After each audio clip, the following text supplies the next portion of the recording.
അപ്പോൾ ഗൈസ് ഇന്ന് നമുക്ക് വന്നിരിക്കണം ബോട്ടിൻ്റെ 161 എന്ന് പറയുന്ന മോഡലിൻ്റെ ഒരു എയർപോഡാണ്. ഇതിൻ്റെ ഇഷ്യൂ എന്താണെന്ന് പറഞ്ഞാൽ കസ്റ്റമർ പറഞ്ഞത് ഇതിൻ്റെ ലെഫ്റ്റ് ഓഡിയോ വർക്ക് ചെയ്യണമെന്നാണ്. അപ്പോൾ റൈറ്റ് ഓഡിയോ നമ്മളും ചെക്ക് ചെയ്തപ്പോൾ വർക്ക് ചെയ്യുന്നുണ്ട്, ലെഫ്റ്റ് ഓഡിയോ വർക്ക് ചെയ്യില്ല. അപ്പോൾ ചാർജ് കയറാത്ത ഇഷ്യൂ ആയിരുന്നു. നമ്മളപ്പോൾ സെപ്പറേറ്റ് ചാർജ് ചെയ്ത് നോക്കിയപ്പോൾ നമുക്ക് മനസ്സിലായി ഇത് എയർപോഡിൻ്റെ ഇഷ്യൂ അല്ല, ഇതിൻ്റെ ഈ ബോക്സ് ഉണ്ട് ഇതിനകത്തുനിന്ന് ചാർജ് കയറാത്തതാണ്. അപ്പോൾ നമ്മളിത് തുറന്ന് നോക്കിക്കഴിഞ്ഞപ്പോൾ ഇതിൻ്റെ നെഗറ്റീവിൻ്റെ ടെർമിനൽ ലെഫ്റ്റ് ഓഡിയോയിലേക്ക് ചാർജ് ചെയ്തിട്ടുണ്ട്, അതിൻ്റെ നെഗറ്റീവിൻ്റെ ടെർമിനൽ പൊട്ടിക്കിടക്കായിരുന്നു വയർ. അപ്പോൾ ഈ വയർ തിരിച്ച് സോൾഡർ ചെയ്യാൻ വേണ്ടി നമുക്ക് ഡയറക്റ്റ് അങ്ങനെ സോൾഡർ ചെയ്യാൻ പറ്റില്ല, ഇത് അഴിച്ച് മണതാലേ സോൾവ് ചെയ്യാൻ പറ്റുള്ളൂ. കണ്ട ഈ വയർ ഇങ്ങനെ വിട്ടെടുക്കുകയാണ്, ഇല്ലെങ്കിൽ അതിന് ഡാമേജ് വരും. അതുകൊണ്ട് ഫസ്റ്റ് തന്നെ നമുക്ക് ബാറ്ററി ഇങ്ങനെ റിമൂവ് ചെയ്തിട്ട് ഈ കണ്ട ഈ സ്റ്റിക്കർ കണ്ട ഇത് റിമൂവ് ചെയ്യുക. ഇത് ഇതിൻ്റെ അടക്കുകയും തുറക്കുകയും ചെയ്യണ ഒരു സെൻസറിൻ്റെ ആണ് മാഗ്നറ്റിക്കുള്ള.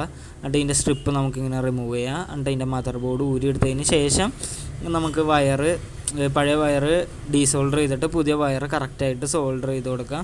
സോൾഡറെല്ലാം ചെയ്ത് പക്കയാണെന്ന് ഉറപ്പ് വരുത്തിയതിന് ശേഷം നമുക്ക് തിരിച്ചെല്ലാം ഫിറ്റ് ചെയ്ത് കേബിളും എല്ലാം ഫിറ്റ് ചെയ്ത് എല്ലാം തിരിച്ച് ഫിറ്റ് ചെയ്ത് കറക്റ്റായിട്ട് ഇത് ബോക്സ് എല്ലാം തിരിച്ച് ക്ലിപ്പ് ചെയ്യുക. എന്നിട്ട് നമ്മളൊന്ന് ചെക്ക് ചെയ്ത് നോക്കിയപ്പോൾ എല്ലാം പക്കിയിട്ടുണ്ട്, ലെഫ്റ്റും റൈറ്റും വർക്ക് ചെയ്യുന്നുണ്ട്.